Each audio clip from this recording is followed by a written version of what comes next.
O denarju in našem odnosu do njega, o finančnih naložbah in plemenitenju denarja, o varčevanju in tudi o finančni hiši in njenih storitvah z gostom Davidom Fistrom iz Finančne hiše.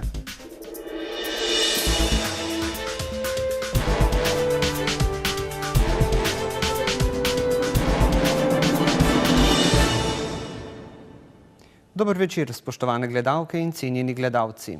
Danes bomo govorili o denarju. Govorili bomo o denarju in premoženju. Kako ga plemenitimo, kako skušamo čim več pridobiti na račun dobrih naložb, katere finančne naložbe pravzaprav izbrati in zakaj, kako nam lahko pomagajo različni strokovnjaki, predvsem strokovnjaki iz Finančne hiše, o vsem tem in še čim danes z našim gostom Davidom Fistrom iz omenjenega podjetja. Gospod Fister, pozdravljeni. Lep pozdrav. Uvodoma najprej eno vprašanje. Res je, da delate v Finančni hiši in nekako v svetu financ, denarja, premoženja, pa vendar ste po izobrazbi pravnik. Kako ste zapluli, zaveslali v te vode?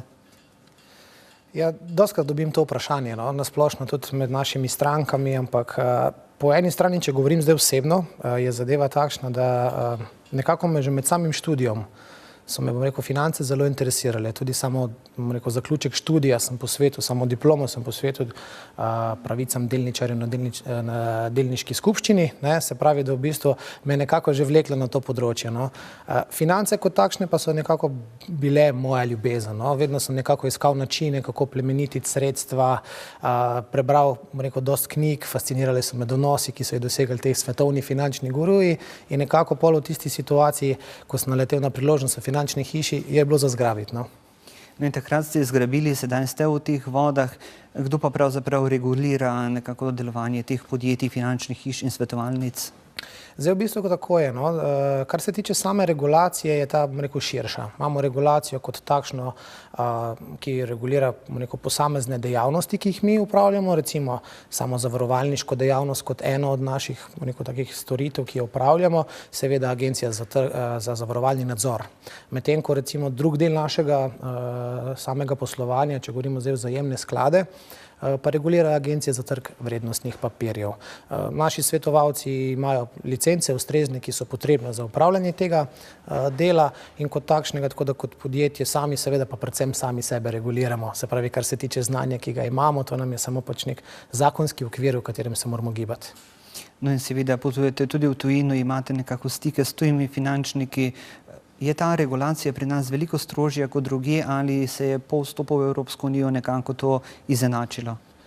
Samo finančno področje je izjemno podvrženo regulaciji. Če v bistvu malo pogledamo tudi v zadnje te velike finančne in potem gospodarske krize, je prišlo do določenih sprememb, ki so v tem letu zelo v teku, implementacije neposredno.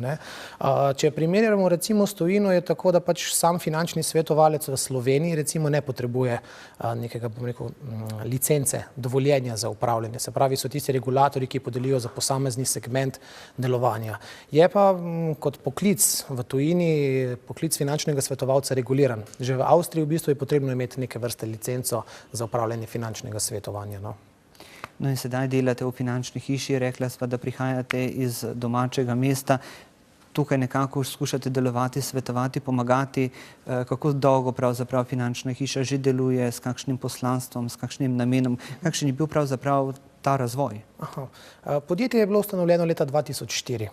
Tako da v bistvu že 15 let od samega delovanja našega teče. 5 let po tisti ustanovitvi smo odprli tudi poslovno enoto v Ljubljani. Tako da danes Finančna hiša s svojimi sodelavci, svetovalci pokriva celotno Slovenijo.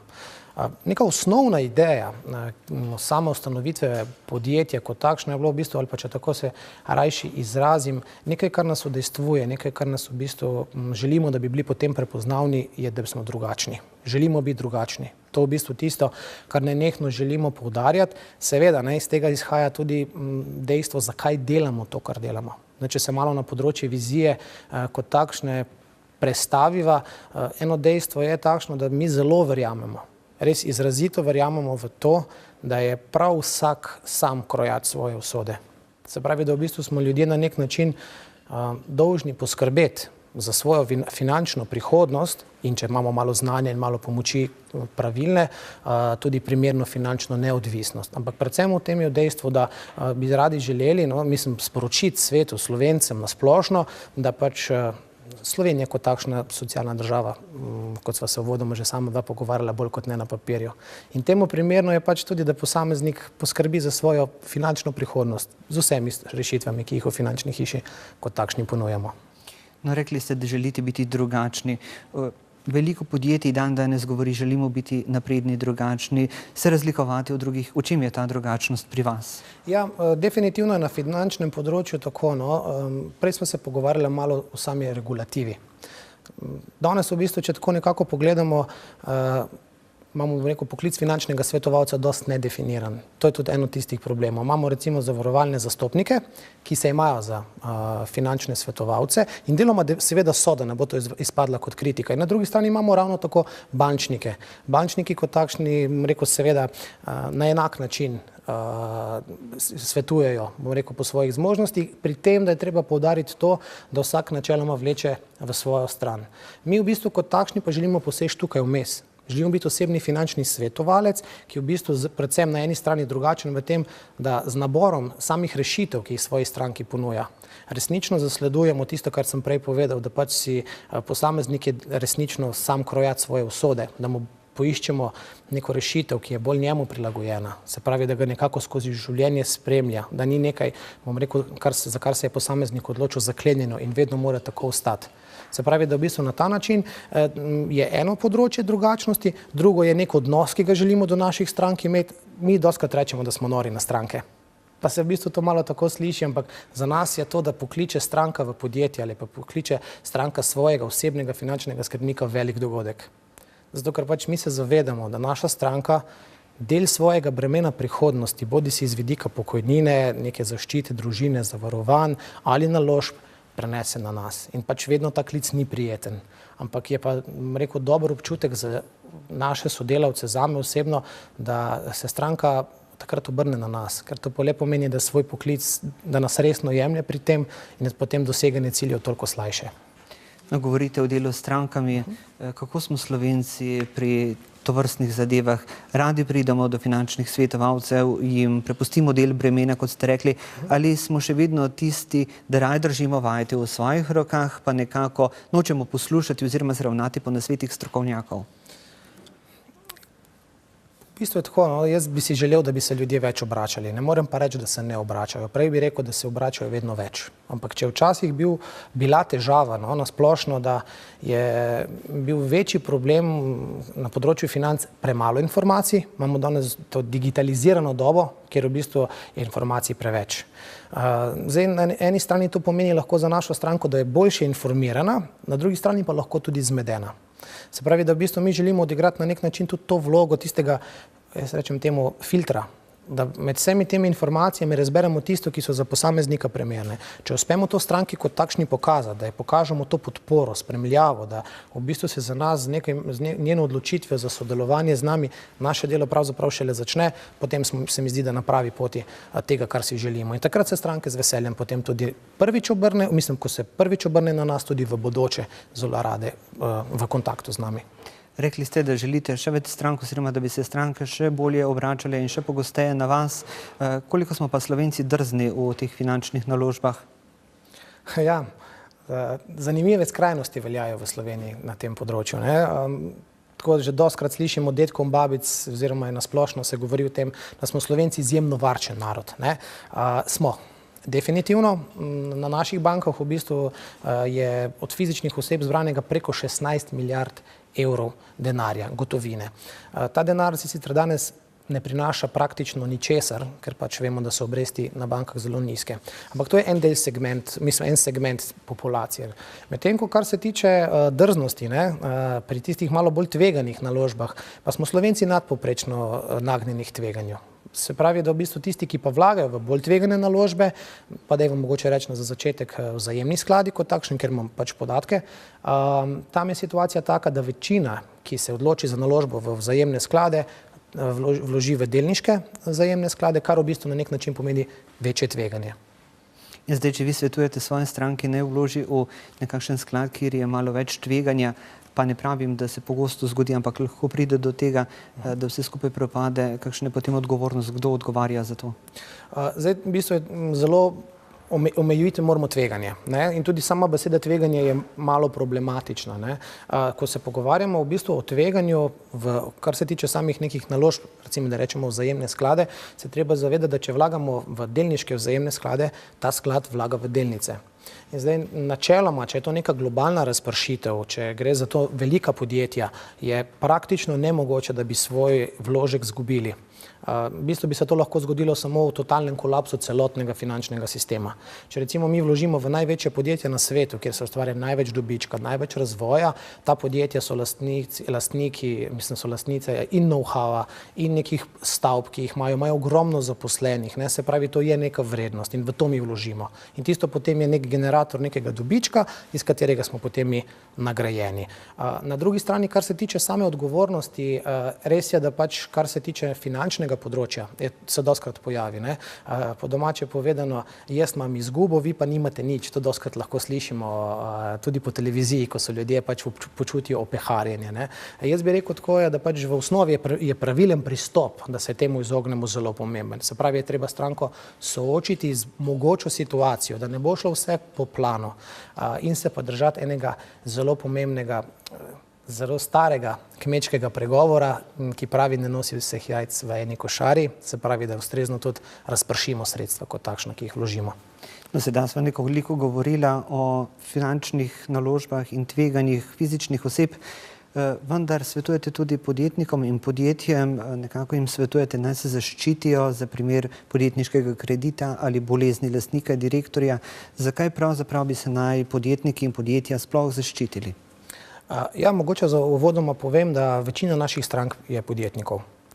Razlog je v tem, da nekako pridem nazaj na tisto vizijo, o kateri smo se pogovarjali. Se pravi, rekel sem, da si nekako predstavljamo, da bodo naše stranke osebe, ki verjamejo, da so sami krojači svoje usode. To podjetniki so. Nesporno, zato da so šli na to podjetniško pot, so prevzeli nek določen riziko, uspelo jim je, na eni strani je pa to povzročilo neke določene zadeve, na sami v bistvu enostavno nimajo časa, da bi nekako spremljali to področje, ki pa je za njih enako pomembno kot vsako drugo. Zdaj lahko govorimo o širšem spektru, kaj mi lahko podjetnikom oziroma kaj jim omogočamo.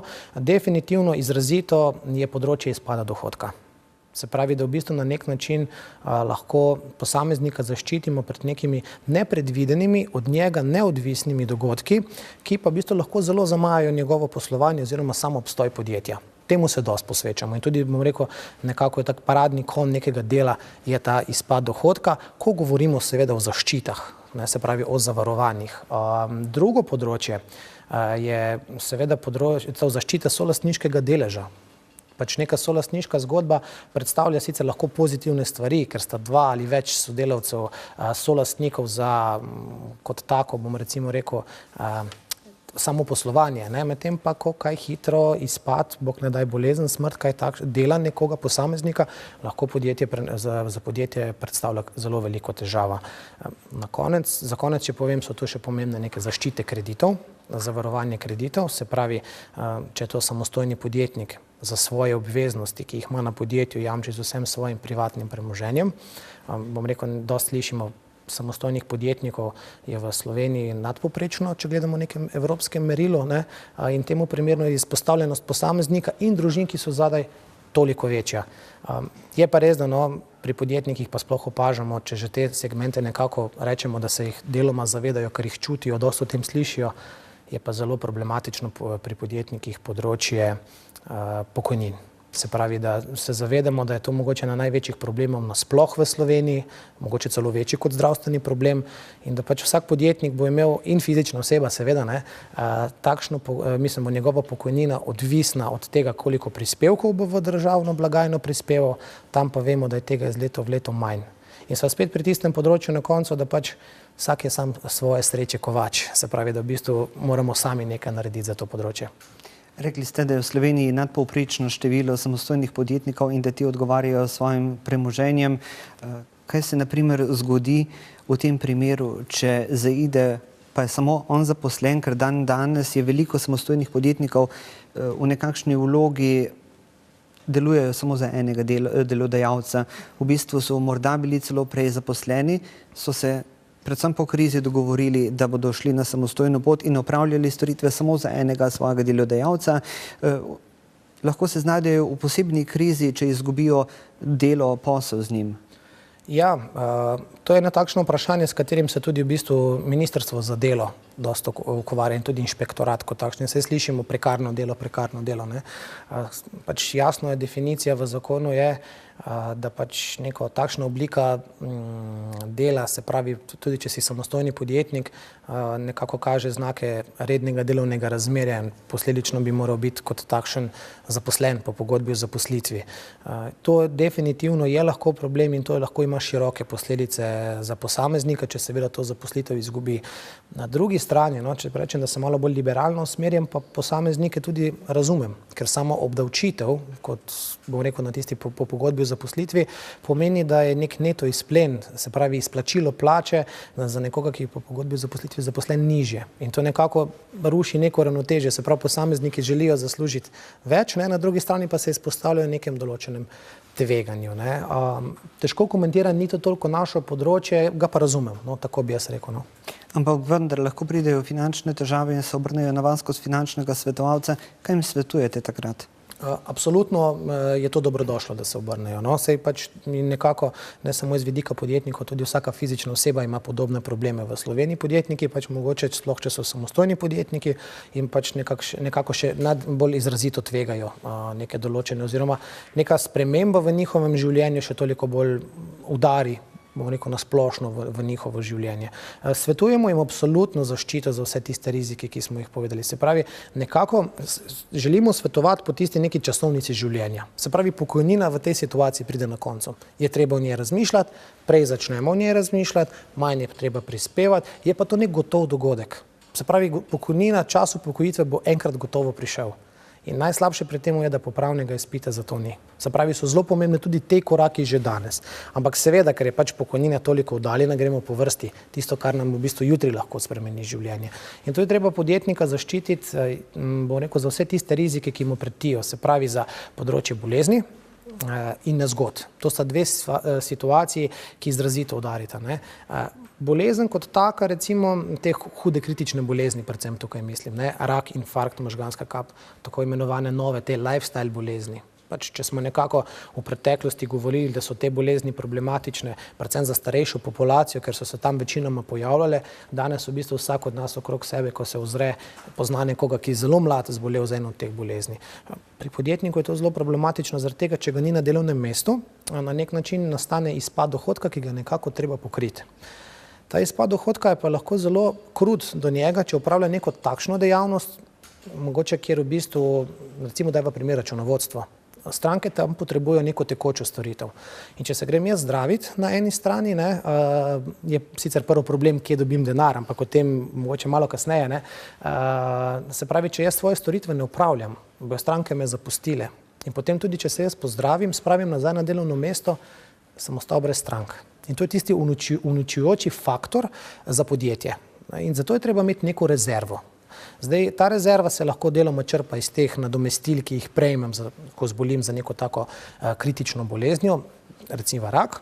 Na drugi strani, zdaj pa pridem do tistega, je pa se treba zavedati, da sama zdravstvena situacija, kar se tiče zdravstvenega sistema, ni rožnata. In tudi ta sredstva pridejo podjetniku prav, če jih ne porabi za poslovanje svojega podjetja, da si pa čim prej, kolikor je le možno, zagotovi samoplačniško zdravstveno oskrbo.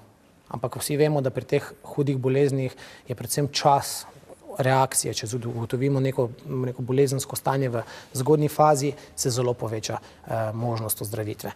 To je področje, kar se tiče bolezni. Glede samih nezgod, enako bi rekel zelo podobno, ampak za nezgode do neke mere v Sloveniji smo zaščiteni, predvsem z enkratnim izplačilom za primer nezgodne invalidnosti. To pomeni tisto, če bojo gledalci pogledali doma na svoje police zavarovanj, ker piše nezgodna invalidnost, pa imajo neko vsoto. Ta vsota v bistvu je namenjena temu, se pravi spet iz področja izpada dohodka, nisem mogel upravljati svojega dela in pa, bom rekel, na nek način odraža invalidnost, ki jo oceni zavarovalnica. Vsaka poškodba, ki pusti neke trajne posledice, ni potrebno, da smo zato na invalidskem vozičku, predstavlja lahko neko invalidnost dokaj hitro po oceni zavarovalnice. Ampak to ni največji problem. Največji problem so neke trajne invalidnosti. Povprečna slovenska invalidska pokojnina pač je 350 evrov. Zdaj, v bistvu, če si predstavljamo enega kogarkoli, povprečnega Slovenca, ali je to zaposlen, ali je to podjetnik, če se mu zgodi neka situacija, zaradi katere nikoli več ne more upravljati svojega poklica, lahko vemo, da z razlogom zbiramo zamaške in je teh dobrodelnih akcij zelo veliko. Enostavno sredstva, ki jih dobi, bom rekel, kot nadomestilo, ne zadostujejo za preživetje. In zato je treba posameznika zaščititi za primere, da če do te situacije pride, da lahko s tistim nadomestilom mesečnim, ki se izplačuje doživljenjsko, saj iz meseca v mesec lahko normalno preživlja. No, zdaj smo govorili nekako o samostojnih podjetnikih in tistih, ki delajo v svojem podjetju kot edina zaposlena oseba.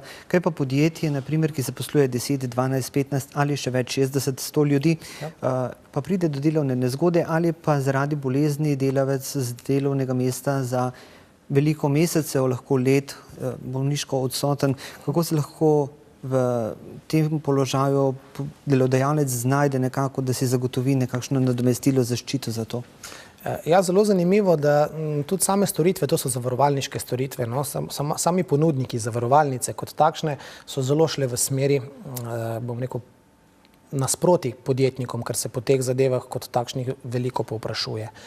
Tudi podjetje seveda utrpi izpad dohodka, bodisi z vidika ključnega kadra, na drugi strani pa seveda tudi lahko govorimo o neki odškodninski odgovornosti. Odškodninska odgovornost sicer se zaščiti, zavaruje na drugačen način samim zavarovanjem te odškodninske odgovornosti, ampak to na nek način ščiti podjetje pred tistimi odškodninskimi zahtevki in pa se pravi nekimi stroški samega tega odškodninskega postopka. Podjetje pa še vedno lahko ostane brez zaposlenega in v bistvu takrat je potrebno tudi za te zadeve poskrbeti. Da se to urediti do neke določene mere, seveda je pa pač en problem v Sloveniji tistih prvih 30 delovnih dni, ki jih pa seveda krije podjetje samo. Jaz pač bi si želel, da bi tudi država naredila kakšen korak nasproti temu in zmanjšalo to nadomestilo, ker konec koncev podjetje kot takšno in vsak zaposlen plačuje prispevke, zato da v bistvu se mu nudi ta oskrba, je pa to danes na bremenu delodajalca. Zato se povprašuje po tem in enako se da zaščititi tako kot fizično osebo, tudi samo podjetje. Za enake razloge, se pravi za področje izpada dohodka iz naslova neke delovne nezmožnosti zaposlenega, da prejme neko enkratno nadomestilo, lahko se dobi tudi neko omejeno trajanje nadomestila mesečno in pa seveda zaščititi se ga da tudi za smrt samega zaposlenega, pač ne vem, dosti takšnih primerov je, če ključni kader v podjetju pride do njegove osebne smrti, je to lahko zelo velik udarec. Novo zaposlovanje, novo uvajanje, tudi imeli smo primere, ko so podjetja bila tik pred propadom zaradi tega. Zato je primerno razmišljati o temu, se pravi, smo rekla, bolezni, nezgode, smrti, se pravi enako, tako kot se lahko podjetnik sam zaščiti, kot samostojni podjetnik, se lahko tudi podjetje za enake primere zaščiti. Zdaj sva govorila o zavarovalnih načrtih nekako podjetij in kako se podjetniki lahko zavarujejo. Vem, da ni enoznačnega odgovora, pa vendar, kaj je najboljši zavarovalni načrt za fizično osebo? Kam se naj obrne? Govoriva za Slovenijo, seveda. Absolutno je zelo pomembno, da se za finančni načrt na strokovnjaka obrnemo. To je najbolj pomembno. Gotovo je dobrodošlo, da se vsak posameznik skuša predhodno do neke določene mere izobraziti. Je pa definitivno strokovna pomoč tukaj potrebna, tudi če včasih imamo težave s Slovencem, zelo težko zdi primerno plačati za takšno storitev, ker je en kup nekih prodajalcev, ki v bistvu zelo pogosto obiskujejo stranke, praktično je to brezplačno, celotno svetovanje, ampak včasih je brezplačen nasvet najdražji nasvet. Tukaj popravnih izpitov, kot so prej govorila, ni. Dobrodošlo je torej, da se vrnem nazaj, je neka predhodna izobrazba posameznika, potem pa se je potrebno posvetovati strokovnjakom, določiti cilje, ki jih imamo, obdobje, ki ga imamo na razpolago in pa seveda finančna sredstva, ki jih imamo na voljo. In vse skupaj, ko to, bom rekel, nekako pripravimo, je potem veliko lažje izbirati tudi nadaljne rešitve, ki jih lahko uporabimo za to, da stranko pripeljemo do cilja, ki je pač njena želja ali pa celo potreba. No, uvodoma sva predstavila podjetje, v katerem delate, potem sva govorila o načinih zavarovanja podjetnikov in fizičnih oseb. Premoženje ni samo denar, tako da v nadaljevanju oddaje bova še govorila o nepremičninah, o sodobnih načinih plačevanja, o sodobnih plačilnih sredstvih in še o marsičem. Vendar, spoštovane gledalke in spoštovani gledalci, prav je, da si vzamemo nekaj minut odmora. Spoštovane gledalke in spoštovani gledalci, v današnji oddaji BIZ govorimo o denarju, o našem odnosu do njega, o finančnih naložbah, ter tudi o tem, v kaj je najpametneje vlagati, kako upravljati s svojim denarjem. Naš današnji gost je David Fister iz Finančne hiše. Gospod Fister, prej sva govorila o zavarovanjih nekako podjetnikov, fizičnih oseb in drugih tveganjih, ki jih moramo zavarovati. Uvodoma pa sem tudi dejal, da premoženje ni samo denar, pač pa tudi nepremičnine. Kako ravnati z nepremičninami? Če sem prej recimo omenil nekako tista drugačnost finančne hiše, smo drugačni tudi v temu, da pod eno streho v bistvu res celovite finančne storitve ponujamo. Se pravi, da v bistvu lahko stranko za njene želje tudi z področja nepremičnin servisiramo. Zdaj, osnovna ideja seveda neke dejavnosti je bila, da pač tista znanja, ki jih imamo, izkušnje in neka povpraševanja, ki so se pri naših strankah dogajala, razširimo tudi na področje nepremičnin. To je Slovencem, če rečem, zelo ljubo področje. Praktično smo rekorderji v evropskem merilu, kar se tiče števila lastniških procenta oziroma odstotka lastniških stanovanj oziroma nepremičnin, kar v bistvu pomeni, da tudi v tistih časih smo zadnji evro pripravljeni vložiti v to. Ampak sama kriza kot takšna je Slovence naučila, da pač tudi nepremičnina, ki pregovorno velja za tisto trdno in trajno naložbo, le ni tako trdna. Se pravi, vlaganje v nepremičnino je ravno tako lahko špekulativno, kot v bistvu je lahko naložba v kakšne vzajemne sklade, delnice ali kaj podobnega. No, pač mi v bistvu našim strankam ponujamo, kar se tiče nepremičnin, samo posredovanje v prometu nepremičnin, ampak si želimo biti veliko več kot tista klasična nepremičninska agencija. Strankam želimo ponuditi možnost vlaganja v nepremičnine.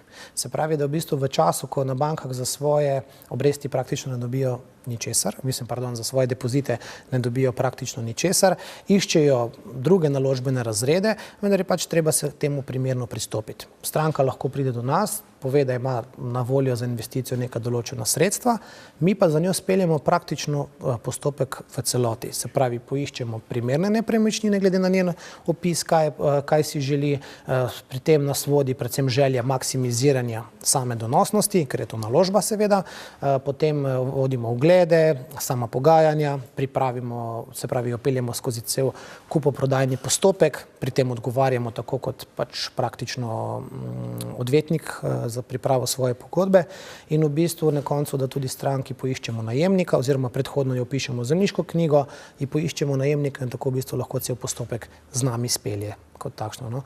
Zanimivo je pač to področje tudi iz tega razloga, ker pač zdaj smo imeli nekako zatišje na področju nepremičnin do letos, ko pa resnično opažamo vihar, da se v bistvu nepremičnine, če so kvalitetne na dobrih lokacijah, sploh naložbe ne gredo za med.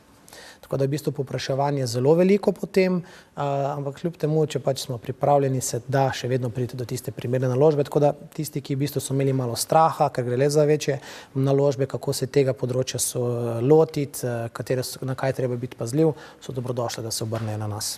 No, eno je, da želiš nepremičnino kupiti, drugo je, da jo želiš prodati. Pa če se kdo obrne na vas z nekakšno prošnjo, pomagajte mi, imam hišo, imam stanovanje, tam pa tam, imam, ne vem, zemljišče, tam pa tam, želim ga prodati, potrebujem denar, ampak ne bi rad prodal pod ceno. Kako mu pomagate? Seveda je v bistvu tako, če se jaz dosti krat, ko se pogovarjamo o ceni, dam sami vrednosti, če tako rečem, nepremičnine, da je za prodajalca njegova stvar veliko več vredna kot za kupca. Se pravi, če prodajamo avtomobil, potem zelo hitro mislimo, da je več vreden kot na drugi strani kupec, ki ga kupuje. Tudi na nepremičninskem področju seveda velja enake zakonitosti. Definitivno nepremičnina na dobri lokaciji, bomo rekli, cena kot takšna v tem momentu raste. Treba se pa zavedati, da pač sama trg določa ceno, se pravi, da se da zelo hitro, ker je transakcij v tem momentu veliko, da oceniti, kakšna je vrednost in pač kupcem, prodajalcem lahko rečemo samo, da pač po to ceno ne bomo prodajali. Dostikrat pa na samo ceno vpliva tudi nujnost prodaje, potreba posameznika, da proda. Če hitro prodaš, boš po vsej verjetnosti mogel prodati po nizki ceni, kar pa seveda v situaciji, v kateri smo danes, pogosto ne velja. Povpraševanje je pač trenutno sploh po stanovanjih v Mariboru in na splošno v Sloveniji, če rečem v tistih mestnih središčih, presega ponudbo kot takšno. Kdaj je najbolje prodajati? Je to po zimi, poleti, pomladi, jeseni? Nekako pač opažamo neke zakonitosti, da kar se tiče nepremičnin, da recimo neke parcele, jasno v nekem pomladanskem času, ko se pokaže prvo sonce, tudi pridejo tiste želje, ideje, da bi se nekdo pač kupil parcelo, enako tudi za hiše. Seveda pa v nekih poletnih mesecih, ko smo večinoma na dopustu ali pa če govorim čez novoletne praznike, je bomo rekel teh prodaj oziroma transakcij kot takšnih manj. To so javni podatki, tako da se da tudi preveriti, zelo hitro dobimo sliko, kakšna je situacija na tem področju. Zdaj sva govorila o vlaganju nekako denarja, premoženja v nepremičnine. Zdaj pa želimo vlagati denar v te sklade, o katerih sva že nekaj govorila, o tako imenovanih naložbenih in vzajemnih skladih. Zanima me pa predvsem, kakšna je ta interakcija finančne hiše, vašega podjetja in pa potem naložbenih skladov v tem trikotniku s stranko. Ja, v bistvu to je neka taka dejavnost, ki se je vedno od ustanovitve samega podjetja sorazmerno razvijala. Tako da v bistvu smo dali celoten vzpon pred finančno krizo in potem ta padec v bistvu skozi, tako da smo dobili zelo dober občutek, kako v bistvu Slovenci nekako na te zadeve gledamo in na drugi strani se tudi sami kot finančni svetovalci iz tega lahko marsikaj naučili. Zdaj nekako, prej sem omenil, kakšna številka bom rekel, leži na naših bankah in ljudje seveda iščejo za to naložbo alternativo. Ampak, ko govorimo o alternativi, je treba biti zelo previden, ker vzajemni skladi niso alternativa depozitov. Ne gre za garantirano obliko naložbe, sicer lahko ima na dolgi rok zelo pozitivne učinke, dokazano, je to verjetno edini način vlaganja sredstev ali pa se še boljše izrazim zgodovinsko, najbolj donosen način vlaganja sredstev so vzajemni skladi. Bolj donosen kot delnice ali pa kakšni drugi naložbeni razred. Naša vloga tukaj je, da smo v bistvu kot objektivni dejavnik na trgu. Se pravi, s tisto našo nepristranskostjo lahko v bistvu za posameznika med vsemi ponudniki izberemo tistega, ki se nam zdi po vseh tistih merljivih rezultatih primeren, da ga lahko izberemo. Na drugi strani lahko pri stranki svetujemo pri pripravi primernega portfelja, se pravi, da določimo samo obdobje, za katerega je pripravljena vlagati, cilj, ali so ta sredstva bo potrebovala jih na krajši rok, mora biti naložba temu primerno stabilnejša, manj volatilna, bolj varna, čeprav o varnosti tukaj težko govorimo. Na drugi strani v bistvu pa seveda, če je cilj daljši, pa lahko gremo mogoče malo bolj tvegane naložbe, se pravi, pripravimo portfelj glede na njene zmožnosti, cilje kot takšne in potem tudi nudimo neko podporo, spremljavo, da samo stranko v bistvu obvestimo o potrebni spremembi, če se seveda kakšna ekstremna situacija na trgu zgodi, kjer je seveda poseg, sprememba potrebna.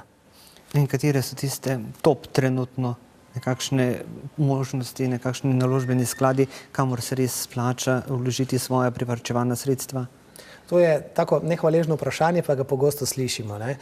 Zdaj, v bistvu je tako, mi se držimo enega načela te razpršenosti, kar v bistvu pomeni, da želimo stranke prepričati, da razpršijo svoja sredstva globalno, da ne vlagajo samo po tem, kaj se v tem momentu splača, ker kar se danes splača, se jutri lahko zelo hitro tudi obrne. Se pravi, če določimo rajši po tistem osnovnem načelu cilj, z neko globalno razpršitvijo sredstev poskrbimo, da bo samo nihanje, bomo rekel, veliko manjše, če bi do nečesa prišlo in v bistvu, da se tudi zavedamo, da pač je potrebno nekako to naložbo spremljati, ampak z ustrezno podporo z naše strani jo bomo do cilja kot takšnega lahko pripeljali. Verjetno sledi temu vprašanju, ki vam ga zastavi stranka, tudi vprašanje če še vedno ni prepričana, v kateri sklad vlaga, kam bi vi vložili svoje osebne prihranke? Ja, definitivno točno tako, kot sem povedal vam. Se pravi, držimo se, to je tista etika in morala, ki se je potrebno, bom rekel, nekako držati na finančnem področju. Dosti je bilo v preteklosti govora o tem, o moralnem hazardu smo slišali izjemno veliko, da so v bistvu v Ameriki bančniki, se pravi, s tem moralnim hazardom povzročili na ta balon, ki se je potem napihnil in potem se razpočil in potegnil za seboj celoten svet. Zakaj? Ker v bistvu se treba zavedati, da finančniki ne vlagamo svojega denarja, da vlagamo denar svojih strank oziroma da jim pomagamo pri tem. In se pravi, to je etika in morala, kredibilnost, zaupanje ključnega pomena, če želimo kvalitetno sodelovati. Se pravi, da v bistvu svoj denar enako vlagamo tako kot svojim strankom svetujemo. Pomeni, da ga razpršimo globalno, mogoče kot čez prepričanje posameznika nekdo več v same delniške naložbe, medtem ko drugi mogoče bolj garantirano obliko naložbe. Ampak neko ravnotežje med tema dvema strukturama, se pravi med bolj tveganimi naložbami pa med tistimi varnimi, stabilnimi ali da rečemo garantiranimi, vedno mora obstajati. No, gospod Fister, zdaj pa od naložb v nepremičnine, v te sklade, k varčevanju. Nekako je to večna tema, nikoli ne vemo, kdaj začeti varčevati. Tudi na vsezadnje se je izkazalo, da država ni vedela, kdaj začeti varčevati in je v finančni krizi ostala nekako uboga, je rekla, nimam privarčevanih sredstev, čeprav pravijo prebivalci, da to ni tako. Ja, zelo zanimiva tema. Zdaj, če se malo ozremo v preteklost, vsakdo od nas, pa jaz mislim, da se bo gledalci strinjali s tem, je v bistvu se spomni svojih dedkov in babic, pa tiste pregovorne varčnosti. Nekako sam bivši sistem, pač to je moje mnenje, je deloval po sistemu, da je treba šparati, če rečemo po domače. Od takrat so se časi zelo spremenili. Nihče se mi zdi, da ne želi varčevati brez cilja. Čeprav se zavedamo, da moramo varčevati, zato potrebujemo nek cilj. Se pravi, kot takšno je v bistvu osnova in bistvena stvar, ki jo v finančni hiši izpostavljamo, je, zakaj boste varčevali. Kakšen je vaš cilj, ki ga želite doseči? Kateri problem si boste rešili s tem varčevanjem? To je v bistvu kot takšno osnova. Kar se tiče ostalih zadev, ja, nujno je varčevanje iz večjih razlogov. Bom rekel, mogoče, če gledamo na kratek rok, je ustvarjanje neke rezerve. Nek prihranek, ki ga pač potrebujemo na strani zaradi nekih nepredvidljivih dogodkov, ki se v življenju zgodijo. Se včasih malo pošalim svojim strankam, pa jim rečem, da pač na banki naj imajo so toliko denarja, da jim vsak pralni stroj, če pride do okvare, ni treba vzeti, bom rekel, na obroke oziroma na kredit. Medtem ko potem, če gledamo srednjeročno varčevanje za osamosvojitev otrok, samo šolanje v bistvu danes že zelo veliko stane, kaj šele, če se uvedejo šolnine. In mislim, da smo lahko prepričani, glede na stanje financ v državi, da na dolgi rok se bo to gotovo izvedlo. Seveda, pa če zaokrožim, kar sem že povedal, verjetno največji problem Slovencev, o katerem ogromno govorimo, pa roko na srce zelo malo naredimo, pa so v bistvu pokojnine. Pokojnina kot takšna bo v prihodnosti, v celoti oziroma v veliki večini odvisna od tega, koliko si bomo sami prihranili. Ta področja v bistvu varčevanja so v ospredju, če tako rečem. Na veliko krat ste zdaj že omenili pokojnino, res je, upokojitveni prag se zvišuje, državna pokojnina je nizka in verjetno bo v prihodnosti še nižja. Kaj svetujete? Že zdaj upokojencem in starostnikom ni lahko, čez 10, 20, 30 let bo verjetno še težje. Zavedamo se, v bistvu se srečujemo s težavami upokojencem vsakodnevno. Veliko preberemo, veliko slišimo, konec koncev, če se sami ozremo okrog sebe, vidimo, da upokojenci zelo težko shajajo. Resnica je taka, da 2/3 upokojencem živi pod mejo revščine v Sloveniji, kar je mene zelo presenetilo, spet smo pri tistem, da je te ljudi to udarilo silo. Se pravi, nihče ni pričakoval, da se lahko pokojnina kot takšna tako drastično zniža, če pa vemo, da smo v prejšnjem desetletju govorili še v 80% glede na plačo, da se bo sama pokojnina odmerila. Danes je odmerni odstotek pri nekje 56%. Povprečna plača 1000 evrov, povprečna pokojnina je danes izplačana 560 evrov. Se pravi, jaz mislim, da prihodnost bo takšna, da z momentom, ko se bomo upokojili, se bodo naši prihodki, če ne bomo imeli prihrankov, razpolovili. In potem dostkrat slišimo od naših strank odgovor, se bomo že nekako znašli, bomo pač prilagodili svoje življenje. Zdaj pač moje razmišljanje na to temo je, da je to zelo problematično, zato ker je velika razlika, ali rečeš, tega ne potrebujem, pač ne bom tega več kupoval ali pa si ti primoran živeti s polovico manj. In v bistvu po upokojitvi je tudi ta težava, da nekako tistih prvih nekaj let, ko smo še fizično agilni, aktivni, mogoče še kakšen evro kje drugje lahko pridelamo, če tako rečem, ne. Kaj pa, ko nastopi situacija samih, rekel, bolezni, mogoče nekih tistih degenerativnih sprememb, kakšnih operacij kolkov, bog ne daj, kakšnih operacij zob, to so grozoviti stroški, ki jih imamo in zdaj v bistvu zato je zelo pomembno, kar se tiče pokojnine, že danes zelo aktivno o tem razmišljati. Resnica je takšna, prej začneš, manj ti je potrebno dati, ampak gotovo pa, bom rekel, v prihodnje je tako, ločimo dve stvari, da to mi je recimo neka taka misel, ko se mi je zdaj utrnila, ločimo fazo, se pravi penzije kot takšne, pa upokojitve. Penzija je v bistvu tisto, kar bomo dobili na svoj transakcijski račun iz naslova prispevkov, ne. Upokojitev bo pa odvisna od tega, ali bomo imeli dovolj sredstev, da nam pač ne bo potrebno več za plačo delati. Kaj pa mladi? Prej ste jih omenili, predvsem to misel na osamosvajanje otrok. Na kaj vse morajo starši misliti že skoraj da ob rojstvu otroka, da bodo otroku res lahko zagotovili primerno šolanje, primerno življenjsko pot in nekakšno osamosvojitev, pa pravzaprav me zanima tudi to, kako jih finančno narediti uspešne oziroma opismeniti. To je nekakšno, ta finančna pismenost je v Sloveniji na nizkem nivoju. Ja, bi si želeli, da bi se ta zadeva spremenila in v bistvu eno od naših poslanstv je tudi, da izobrazimo našo stranko na tem področju. Zato si bom dovolil pa v tem momentu rekel, da kar se tiče samega finančnega opismenjevanja svojih otrok, predvsem treba najprej izobraziti starše. In zato smo mi v bistvu v finančni hiši izdelali eno odlično e-knjigo, ki se lahko naše stranke popolnoma brezplačno iz spletne strani snamejo in lepo preberejo. Tam smo zbrali nekaj nasvetov, kako lahko v bistvu začnejo svojega otroka postopoma pripravljati.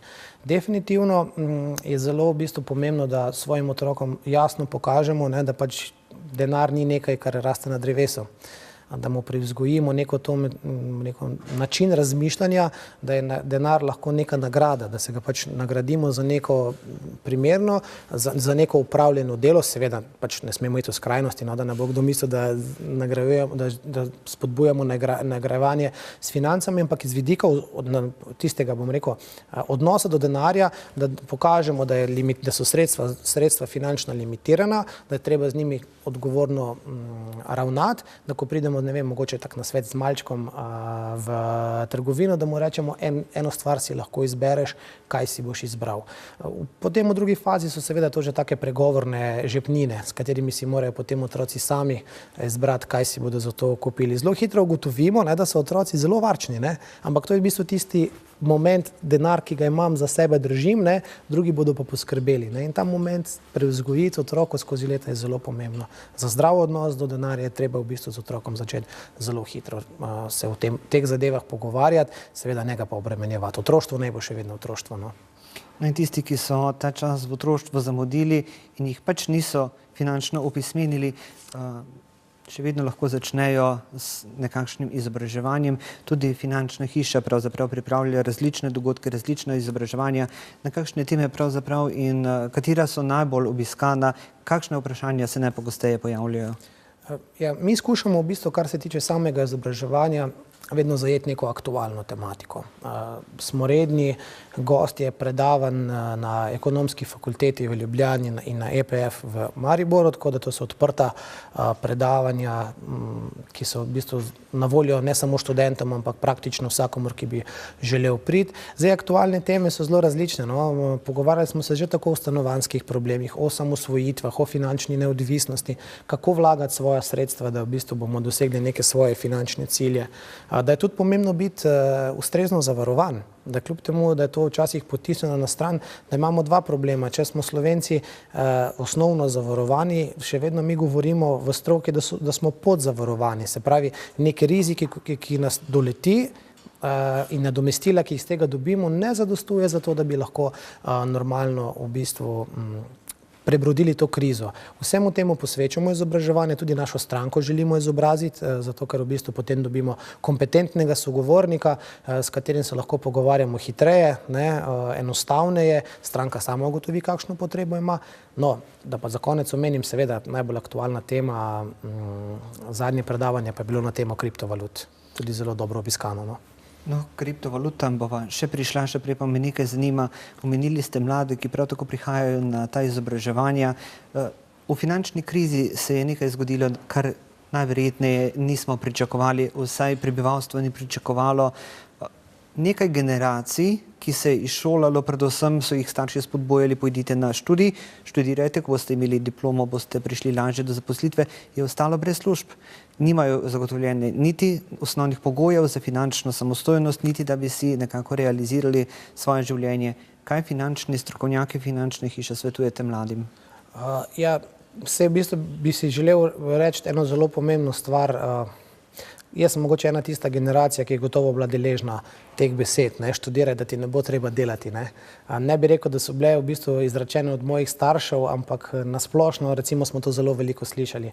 Jaz pač mislim, da večje zmote, kot je bila ta, nismo mogli slišati. Napačna je tudi družbeno razmišljanje, da kdo je izobražen, ne rabi delati. Jaz mislim, da delo je treba dati neko vrednoto, vrednost, ampak predvsem se je spremenilo to iz starega sistema, ko pravijo, da je delo bilo cenjeno, da pač mi smo prišli v en sistem, ker je uspešno delo cenjeno. Da pač treba poudarjati temu, da smo Slovenci zelo deloven narod, ampak da pač je treba dati temu tudi uspešnost. Tako kot v mojem primeru, pač sem pravnik kot takšen in mi sicer to moje znanje, ki sem ga pridobil skozi študij prava, izredno koristi pri mojem delu, ni bila to moja končna pot. Danes ne delam kot pravnik. Se pravi, da v bistvu tudi velja za mlade enako. Morajo se izobraziti, ker s tem si bodo razširili obzorja, definitivno pa morajo biti pripravljeni za svojo pot, rekel, pač se malo pomatrati, pa se zavedati, da začenjajo na dnu. Da pač priložnost, ki jo dobijo, da se bojo pač prvo morali pokazati. Tisti, ki pride skozi to fazo, jaz še vedno mislim, da Slovenija je izjemno, ne samo čudovita država kot takšna, ampak predvsem, da je v Sloveniji zelo veliko priložnosti, če jo le vidimo. Pravijo, da denar leži na cesti, samo pač videti ga moraš pa znati pobrati. Tako v bistvu bi rekel, kar se tega tiče. Naj denar leži na cesti ali ne, prej ste omenili kriptovalute, veliko, res veliko beremo, slišimo, gledamo, se pogovarjamo o tem, pa vendar velika večina še vedno ne ve, kaj so kriptovalute, kako delujejo, odkot prihajajo, kaj je rudarjenje in pravzaprav zakaj imajo tako veliko vrednost. Ja, kriptovalute kot takšne so v bistvu kot nek hud vihar udarile na področje. Zanimivo je, sicer sam nisem neki izrazit strokovnjak, ampak glede na samo povpraševanje, ki se je zgodilo v finančni hiši, pa seveda tudi na neko samo zanimanje moje do tega področja, sem se pač skušal malo o teh zadevah bolj poglobiti. Zdaj, kriptovalute v bistvu kot zametek, ali pa sam, kako so sestavljene obstajajo že kar nekaj let. Se pravi, sama ideja, da bi pač nek denar se premikal neodvisno z nekim potrebovanjem transakcij, obstaja že kar skoraj 20 let. Ampak do Bitcoina kot takšnega, kot prve kriptovalute, se praktično ta oblika ni pojavila. Se pravi, Bitcoin je bil prvi kot takšen, ki je v bistvu uspel doseči to. Zdaj, ime kriptovalute pač ima končnico valute. Se pravi, v bistvu, da poanta kriptovalut je, da bi to bilo plačilno sredstvo. Seveda so se pa v samem teku razvoja pojavile tudi ostale stvari, ki jih danes imenujemo kriptovalute, ampak imajo tudi druge funkcije. Se pravi, da v bistvu preko teh pametnih pogodb, samega tehnologije blockchain, na kateri vse kriptovalute temelijo, če tako rečem, pa definitivno ena stvar, ki pa bo gotovo neka prihodnost marsikaterega poslovanja, ne samo kot naložbe, o kateri se pogovarjamo danes. Rudarjenje, ne vem, meni zelo zanimivo, tudi sam v bistvu sem se tega malo lotil kot takšen.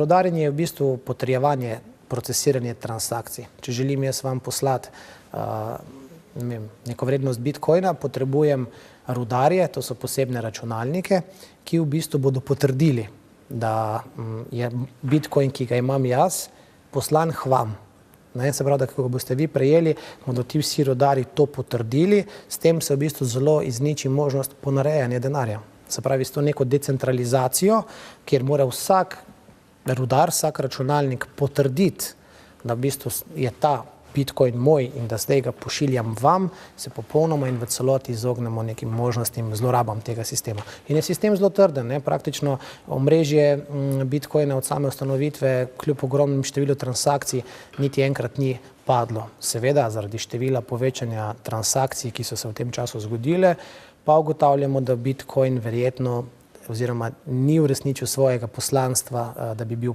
bodoče plačilno sredstvo. Verjetno bo to zavzela katera druga kriptovaluta.